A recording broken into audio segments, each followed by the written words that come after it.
आदरणीय महोदय, परीक्षक वर्ग आणि लोटे परशुराम असोसिएशनचे अध्यक्ष आमरे सर आणि लोटे परशुराम इंडस्ट्री वसाहतीमध्ये काम करणारे माझ्याबरोबरचे सर्व सहकारी मित्र आणि कर्मचारी यांना प्रथमतः मी अभिवादन करते.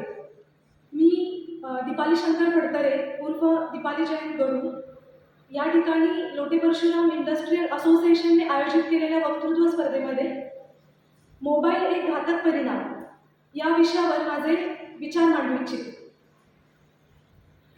गर्दीतही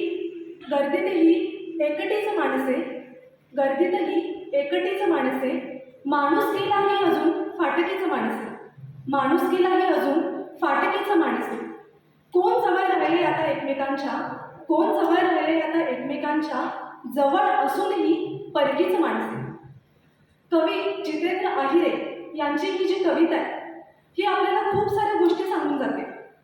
ॲक्च्युली ह्या कवितेमधून आपल्याला हे समजून येतं की माणूस भलेही तंत्रज्ञानाच्या प्रगतीमुळे एकमेकांच्या जवळ जरी असला तरी तो आत्ता खऱ्या मनाने एकमेकांच्या जवळ राहिलेला आहे का?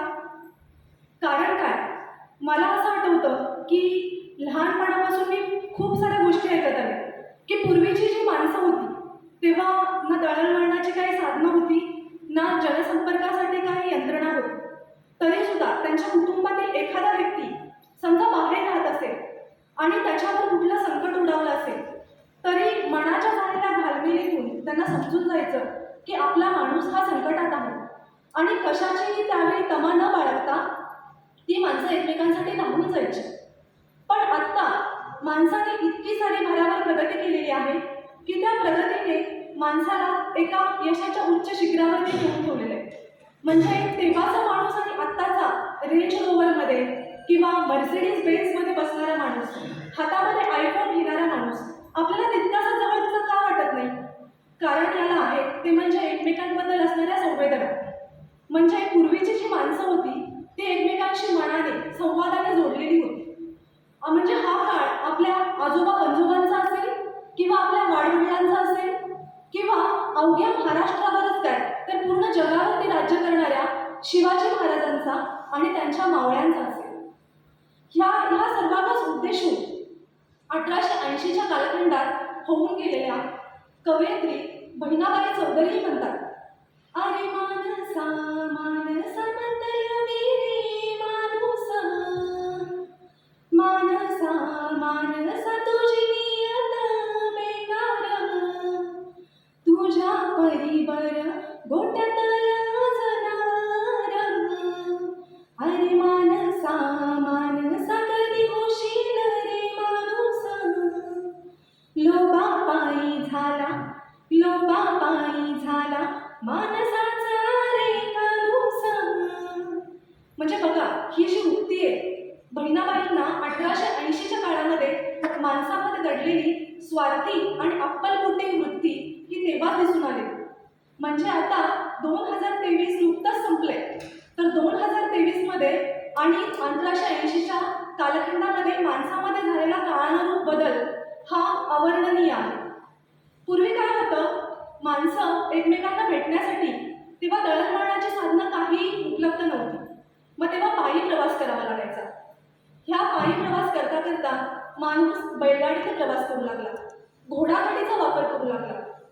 हळूहळू तो चारचाकीचा शोध लागल्यानंतर चारचाकीने प्रवास करू लागला, जहाजातून जाऊ लागला आणि एवढंच काय तर आकाशातून उंच उडण्यासाठी विमानाचा वापर होऊ लागला.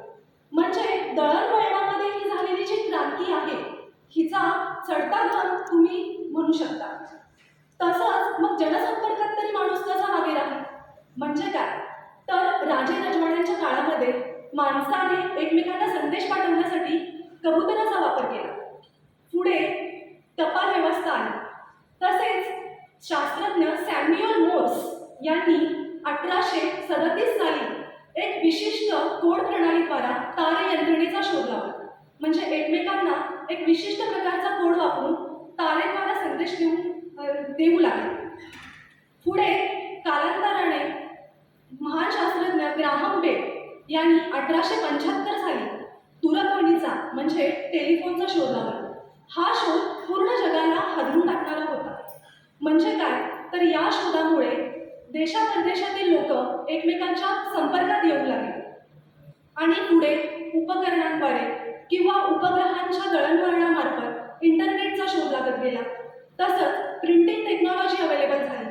त्यामुळे छपाई यंत्रणा, विविध प्रकारचे जर्नल्स, विविध प्रकारची पुस्तकं, साप्ताहिकं, वर्तमानपत्र याद्वारे ज्ञानाचा प्रचंड खजिना माणसाला उपलब्ध झाला. म्हणजे खऱ्या अर्थाने माणूस ज्ञानी होत गेला.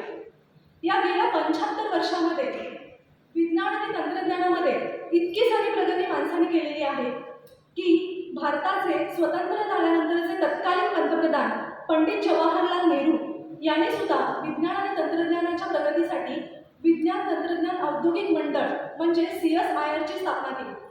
या CSIR च्या अंडर 5 संशोधन शाळा स्थापल्या गेल्या की ज्याच्यापैकी नॅशनल केमिकल लॅबोरेटरी हे एक उत्तम उदाहरण आहे. या नॅशनल केमिकल लॅबोरेटरीच्या अंडर चालणारी जी काही कामं आहेत ही आपल्याला सर्व ज्ञात आहेत. त्याकडे असणारे जगदीशचंद्र बोस, SM बोस, रामानुजन, CV रामन या शास्त्रज्ञांनी केलेल्या कामाचा पंडित जवाहरलाल नेहरूंनी विशेष करून दखल घेण्यात आली आणि त्यांनी स्वतः सांगितलं की मी राजकारणातून अर्थकारणाकडे येण्याचं कारण म्हणजे विज्ञान आणि तंत्रज्ञान आहे. त्यामुळे देशातील जी काही गरीब श्रीमंतीतील दरी आहे ती जर आपल्याला भरून काढायची असेल तर माणसाने विज्ञानाचा पाया हा रोवलाच गेला पाहिजे. म्हणून पूर्वीपासून फक्त अन्न, वस्त्र आणि निवारा ह्या मूलभूत गरजा मानत आलेला माणूस विज्ञान आणि तंत्रज्ञानाच्या मदतीने औषध निर्मिती, त्यानंतर विविध प्रकारची उपकरणं, त्यानंतर विज्ञान आणि तंत्रज्ञान, विविध प्रकारचे अवजड वस्तू या उद्योगांमध्ये अग्रेसर ठरला. पण हे सगळं करत असतानाच ग्राहम बेल यांना प्रमाण मानून, त्यांना बेस मानून त्यांची जी काही 1875 साली त्यांनी टेलिफोनचा शोध लावला आणि निकोलस टेस्ला यांनी जे काही 1890 साली वायरलेस टेक्नॉलॉजी उपलब्ध केली त्यांना बेस मानून एक इलेक्ट्रिकल इंजिनियर मार्टिन कूपर यांनी 1970 साली मोटोरोला या कंपनीत काम करत असताना असा ध्यास घेतला की मी विदाऊट केबलचा फोन शोधून काढेल आणि 1973 साली त्यांनी मोबाईल फोनचा शोध लावला. म्हणजे मोबाईल फोनचे जनक हे जरी मार्टिन कूपर असले तर त्यांचे जे बेस आहे तो मेनली ग्राहम बेल आणि निकोलस टेस्ला हे आहे. म्हणजे मोबाईलचा लागलेला शोध आहे हा आपल्या जनमानसात लागलेली एक प्रकारची केलेली क्रांती आहे. कारण मोबाईलचा शोध लागल्यानंतर विविध उपग्रहांची दळणवळणाची प्रक्रिया वाढली, इंटरनेटचा शोध लागला आणि माणूस माणसाच्या प्रचंड जवळ आला. म्हणजे यातून पुढे 2G, 3G आणि 4G टेक्नॉलॉजीचा विकास झाला. 2G, 3G आणि 4G टेक्नॉलॉजीमुळे विविध प्रकारचे जे काही औषध निर्मिती प्रक्रिया आहे, तसेच M-कॉमर्स आहे, हे M-कॉमर्स टेक्नॉलॉजी पुढे आली. म्हणजे थोडक्यात काय की माणसाने मोबाईल टेक्नॉलॉजी थ्रू खूप सारी प्रगती केली, खूप साऱ्या सुविधा उपलब्ध झाल्या. पण एक प्रश्न नक्की पडतो की माणूस हा मटेरियलिस्टिकली जवळ आला पण तो मनाने खूप लांब गेला. कारण काय होतं, आता आपण बघतो की मोबाईलशिवाय आपली कुठलीही गोष्ट पूर्ण होऊ शकत नाही. सकाळी उठताना आपण अलार्म मोबाईलवरती लावतो, ते रात्री झोपताना सुद्धा आपण मोबाईलचा वापर करतो. म्हणजे मी असं म्हणणार नाही की मोबाईल घातक आहे, मुळीच नाही. आजकाल स्कॅम ही मोबाईल थ्रू होतात. पण आपल्यावरती आहे की आपण त्याचा वापर कसा करतो. म्हणजे आपण आपल्या वेळेचं नियोजन, आपण आपल्या कुटुंबाला दिलेला वेळ, सहली, नातेवाईकांच्या भेटी करणे ह्या गोष्टी मॅनेज करून जर आपण मोबाईलचा उपयोग आपल्या फक्त कामासाठी, ज्ञान मिळवण्यासाठी केला तर मोबाईल हा घातक नाही, वरदानच ठरेल. मला शेवटी एवढंच म्हणूसं वाटतं की गुंतून गेलाय मोबाईलमध्ये श्वास हा, गुंतून गेलाय मोबाईलमध्ये श्वास हा, भास आभास रोखूया, करुणी याचा सुयोग्य वापर, प्रगत देश घडवूया. करुणी याचा सुयोग्य वापर, प्रगत देश घडवूया. डोळ्यावर जी पांघरली आहे स्वप्नांची चादर, डोळ्यावर जी पांघरली आहे स्वप्नांची चादर, त्यातून सत्यात उतरूया, त्यातून सत्यात उतरूया. करुणी मोबाईलचा सुयोग्य वापर, करुणी मोबाईलचा सुयोग्य वापर, प्रगत राष्ट्र घडवूया. एवढे बोलून मी माझे 2 शब्द संपवते. जय हिंद, जय महाराष्ट्र.